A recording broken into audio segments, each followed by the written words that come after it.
السلام علیکم ورحمۃ اللہ وبرکاتہ۔ ویلکم بیک ناظرین، بریک پر جانے سے پہلے ہم بات کر رہے تھے خالد بن ولید نے کتنی جنگوں میں حصہ لیا۔ آپ نے 125 جنگوں میں حصہ لیا تھا، اور کیا آپ جانتے ہیں کسی جنگ میں خالد بن ولید نے شکست نہیں کھائی تھی۔ وہ پیدائشی جنگجو تھے، ان کے جسم پر ایک چھوٹا سا حصہ بھی نہیں تھا جس پر تلوار کے نشان نہ ہو۔ جب زیادہ جنگوں میں حضرت خالد بن ولید نے جیتنا شروع کر دیا تو لوگوں کے اندر ایک گمان سا پیدا ہو گیا کہ یہ جنگ ہم حضرت خالد بن ولید کی وجہ سے جیتتے ہیں۔ عمر بن خطاب رضی اللہ عنہ نے اپنے زمانے میں حضرت خالد بن ولید کو اسی لیے سپہ سالاری سے الگ کر دیا تاکہ لوگوں کو توحید کے ساتھ جوڑا جائے۔ لوگ یہ نہ سمجھے کہ خالد کی وجہ سے یا خالد بن ولید رضی اللہ عنہ کی وجہ سے صرف ہم جنگ جیت سکتے ہیں، کیونکہ ہم سب جانتے ہیں ہر خیر اور شر ہمیں صرف اللہ تعالیٰ سے ہی ملتی ہے۔ ہمیں اللہ سے ہی مانگنی چاہیے۔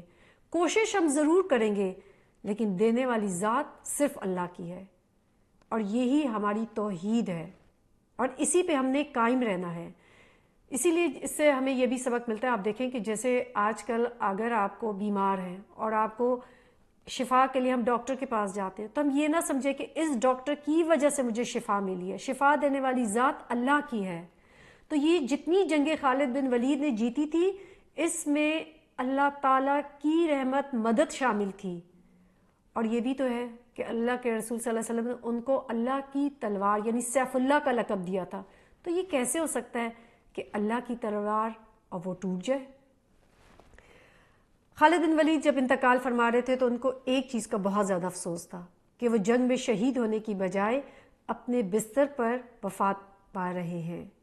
آپ دیکھیں کہ ان کی زندگی میں ہمارے لیے کتنے بہت سارے سبق نکلتے ہیں۔ سب سے پہلا ایک بہت زیادہ اہم سبق کیا ہے کہ ہم اپنے بیٹوں کو، بچوں کو یہ تمام جتنے بھی طریقے ہیں، جیسے یہ تمام چیزیں سکھائیں، جیسے ان کو گھڑ سواری سکھائیں، ان کو شمشیر زنی سکھائیں، کیونکہ یہ ہمارے صحابہ کی پیروی بھی ہے اس میں۔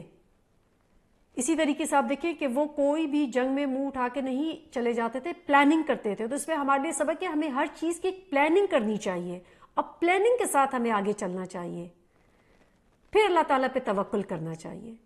اسی طریقے سے آپ دیکھیں کہ صرف ایک جنرل ہی نہیں تھے بلکہ ایک مبلغ بھی تھے، لوگوں کو اسلام کی طرف بھی بلاتے تھے، اور حضرت خالد بن ولید کے دل کے اندر اسلام تھا۔ ہم ہمیشہ سوچتے ہیں نا کہ اللہ تعالیٰ نے فلاں کو ہدایت دے دی، اگر اللہ چاہے گا تو ہمیں بھی ہدایت دے دے گا۔ نہیں، اگر ہمارے دل میں ہدایت کی طلب ہے اور ہم اللہ تعالیٰ سے دعا بھی کرتے ہیں کہ اللہ آپ مجھے ہدایت عطا فرمائے، تو پھر اللہ تعالیٰ ضرور ہدایت کی طرف بلائے گا، ضرور روشنی دکھائے گا۔ اس لیے ہم سب کے لیے بہت اہم چیز ہے کہ اللہ کے لیے اپنے آپ کو خالص کر لیں۔ آپ دیکھیں خالد بن ولید اللہ کے لیے خالص تھے، تو اللہ تعالیٰ نے ہر موقع پر ان کی مدد کی۔ رضی اللہ عنہم ورضوا عنہ۔ 21 ہجری میں شام کے شہر حمص میں آپ کی وفات ہوئی۔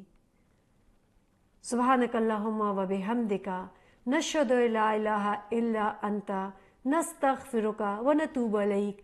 السلام علیکم ورحمۃ اللہ وبرکاتہ۔